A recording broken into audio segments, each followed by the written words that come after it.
Alhamdulillah.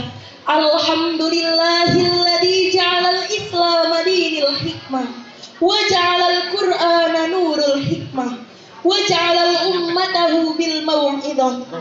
Tsumma sholatu wassalamu 'alan nabiyir rahmah Muhammad ibn Abdillah sahibi syafa'ah wa 'ala alihi wa ashabihi ajma'in. Amma ba'du. Yang saya hormati Ibu Nyai Hajah Fatimah selaku pengasuh Pondok Pesantren Al-Hikmah Bandar Lampung. Yang terhormat Bapak Dr. Andes Kiai Haji Basyaruddin Maisir selaku pimpinan Pondok Pesantren Al-Hikmah Bandar Lampung. Yang saya hormati keluarga besar Pondok Pesantren Al-Hikmah Bandar Lampung. Yang saya hormati lurah, ustadz, ustazah beserta jajarannya, dan yang saya sayangi rekan-rekan sebangsa dan setanah air yang insya Allah dirahmati oleh Allah. Segala puji bagi Allah, Tuhan yang Maha Pemurah, yang nikmatnya selalu tercurahkan kepada hambanya yang taat ibadah maupun hambanya yang selalu membantah. Berkat taufik, hidayah dan inayahnya lah kita dapat bertatap muka, bermuajah, bercanda tawa di dalam majelis yang penuh barokah ini, dan bukan kumpulan orang-orang yang serakah. Segala rahmat yang datangnya dari Allah Sang Rabbul Izzati, kepadanya lah kita berbakti. Dialah Tuhan yang Maha Sakti, pencipta dan penguasa seisi galaksi Bima Sakti.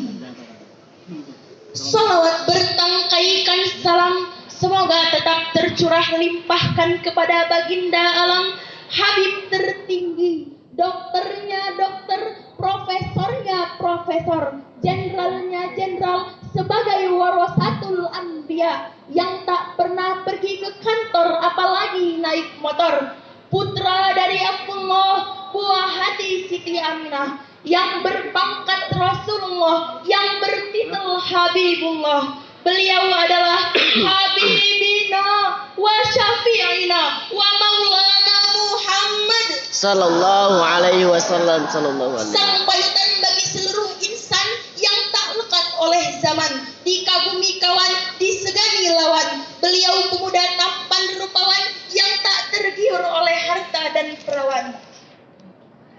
Hadirin sebangsa dan setanah air yang insya Allah dirahmati oleh Allah. Semakin pesatnya perkembangan zaman yang ditandai dengan berkembangnya ilmu pengetahuan dan semakin hebatnya kecanggihan teknologi, ternyata membuat kemerosotan moral bangsa menjadi satu wacana sosial yang semakin lama kian meningkat, di mana banyak orang yang dengan mudahnya meninggalkan perintah agama. Pembunuhan terjadi di mana-mana, korupsi, kolusi, nepotisme merajalela.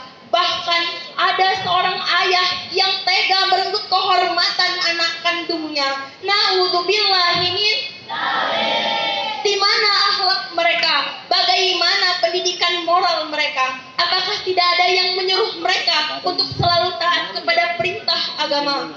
Padahal Allah telah mengingatkan kita dengan firman-Nya dalam Al-Quran surah Al-Imran ayat 104.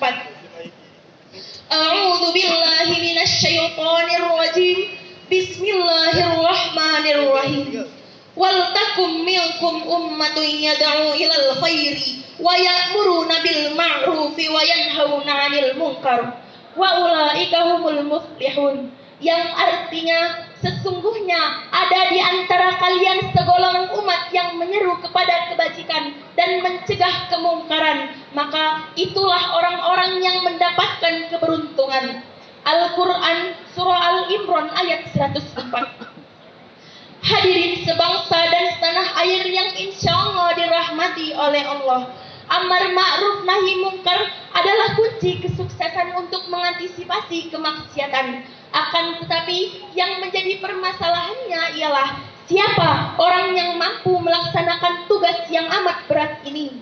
Jawabnya tak lain dan bukan ialah orang yang mengerti dan mengamalkan syariat agama. Yang predikat ini cenderung dimiliki oleh seorang santri, karena definisi seorang santri adalah orang yang belajar di pondok pesantren guna untuk meneruskan perjuangan para nabi dan mengemban amanat yang sangat mulia, yaitu mengembangkan ajaran agama Islam demi terciptanya orang yang bertakwa kepada Allah, menaati perintah dan menjauhi larangannya.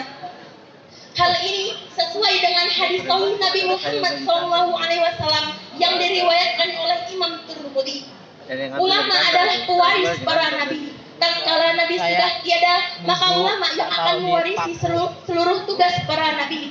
Dan santri adalah bibit-bibit unggul generasi baru para ulama. Hadirin sebangsa dan setanah air yang insya Allah dirahmati oleh Allah. Namun dengan meningkatnya peradaban manusia, tantangan santri dari zaman ke zaman semakin lama semakin berat. Saat ini santri hanya tidak cukup untuk berzikir, tidak cukup untuk mengaji, akan tetapi santri harus berpikir dan mengkaji untuk seluruh fenomena yang terjadi di alam semesta ini dengan berlandaskan Al-Quran dan Al-Hadis. Dalam kata lain, santri harus mampu berpikir kreatif dan inovatif dalam menjawab semua tantangan zaman yang terjadi di era globalisasi ini. Karena bagaimanapun juga, santri adalah pewaris perjuangan para pahlawan bangsa dan negara dalam menjadikan bangsa kita, bangsa Indonesia menjadi bangsa yang karena bangsa kita, bangsa Indonesia menjadi bangsa yang baldatun thayyibatun wa rabbun ghafur. Hadirin wal hadirat rahimakumullah. Dari paparan singkat tersebut dapat kita simpulkan bahwa kita sebagai kaum pemuda santri harus memiliki intelektual yang tinggi serta memiliki akhlak yang baik agar bangsa Indonesia menjadi bangsa yang kuat dan tidak mudah terpengaruh oleh aliran radikalisme dan liberalisme yang dapat merusak ideologi bangsa. Mari kita sebagai kaum pemuda santri bersama-sama wujudkan masa depan bangsa yang gemilang.